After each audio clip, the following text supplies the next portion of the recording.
ভারতীয় দুই নাগরিকের মরদেহ পড়ে আছে শরীয়তপুর সদর হাসপাতালের হিমাগারে। কূটনৈতিক জটিলতায় পড়ে আছে 2 বছর ধরে। অনুপ্রবেশের দায়ে 2022 সালের 18 মে বাবুল সিং ও 8 অক্টোবরে সত্যেন্দ্র কুমারকে পদ্মা সেতুর প্রকল্প এলাকা থেকে আটক করে পুলিশ। পরে তাদের পাঠানো হয় শরীয়তপুর জেলা কারাগারে।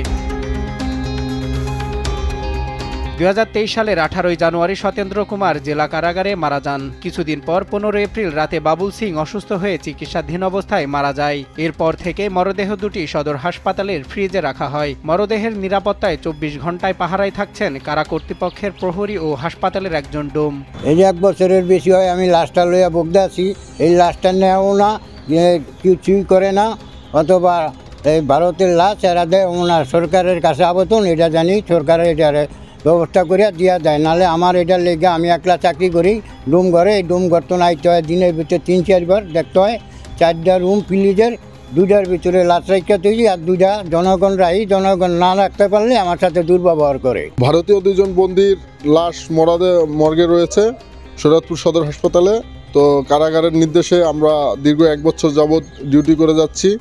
8 ঘন্টা করে আমাদের ডিউটি, 8 ঘন্টা 3 শিফটিতে 24 ঘন্টার ডিউটি, এবং এটা যতদিন এই লাশ মর্গে থাকবে ততদিন আমরা ডিউটি করার জন্য প্রস্তুত আছি। দ্রুত সময়ের মধ্যে মরদেহ দুটি ভারতের হাই কমিশনের মাধ্যমে হস্তান্তর করার দাবি স্থানীয়দের। 2 জন ভারতীয় নাগরিকের লাশ দীর্ঘদিন ধরে, সম্ভবত 1 বা 2 বছর ধরেই এখানে ডিপ ফ্রিজে রাখা হয়েছে, এবং এটার কমপ্লিট ব্যয় রাষ্ট্রকেই বহন করতে হইতেছে, এবং ভারতীয় এমবেসি থেকেও এটা বেয়ার করা হচ্ছে না। এই লাশ দুটোর কারণে শরীয়তপুরের যারা অপমৃত্যু হয়, শরীয়তপুরের লাশ রাখার মতো কোনো জায়গা পাওয়া যাচ্ছে না। আমাদের মর্গের জায়গা আছে মাত্র 4টা।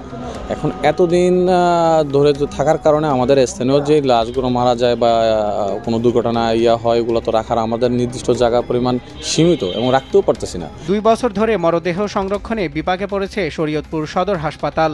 এতে সরকারের ব্যয় হয়েছে প্রায় 24 লাখ টাকা, যার মধ্যে কারা কর্তৃপক্ষ 9,70,000 টাকা পরিশোধ করলেও হাসপাতাল কর্তৃপক্ষের পাওনা প্রায় 14 লাখ টাকা। মরদেহ দ্রুত অপসারণই হবে হাসপাতালের জন্য মঙ্গলজনক, বলছেন এই কর্মকর্তা। লাশের জন্য প্রতিদিন 4,000 টাকা করে তাদেরকে দিতে হয়। ভারতীয় দূতাবাস তারা যদি সেক্ষেত্রে যদি সহযোগিতা করে, হয় তারা লাশ নিয়ে যাবে, অথবা কোনো মেডিকেল কলেজে দিয়ে দিবে, অথবা একটা সৎকারের ব্যবস্থা করলে ভালো হয়। মরদেহ দুটির জন্য প্রতিনিয়ত টাকা গুনতে হচ্ছে কারাগার কর্তৃপক্ষকে। অন্যদিকে জনবল সংকটের মধ্যেই সেগুলোর পাহারা দিতে হচ্ছে কারারক্ষীদের। বিষয়টি ঊর্ধ্বতন কর্তৃপক্ষের মাধ্যমে সুরাহার দাবি জানান এই জেলার। দীর্ঘদিন এভাবে লাশ দুটো ওখানে পড়ে আছে, সেদিক থেকে আমরা আমাদের ঊর্ধ্বতন কর্তৃপক্ষদের জানিয়েছি। তারা ভারতীয় হাই কমিশনের ওখানেও তারাও জানিয়েছেন, কিন্তু এখনো ভারতীয় হাই কমিশনের পক্ষ থেকে কোনো ব্যবস্থা হয়নি।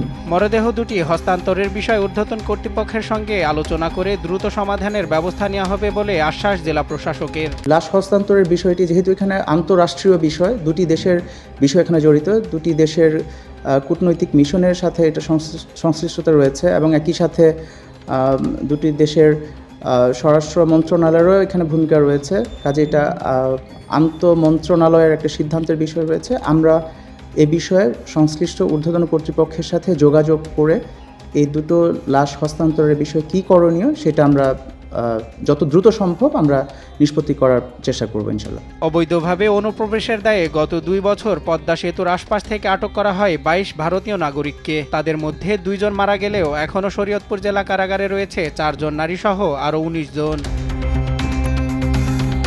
সজল বিশ্বাস, নিউজ ডেস্ক, দেশ টিভি।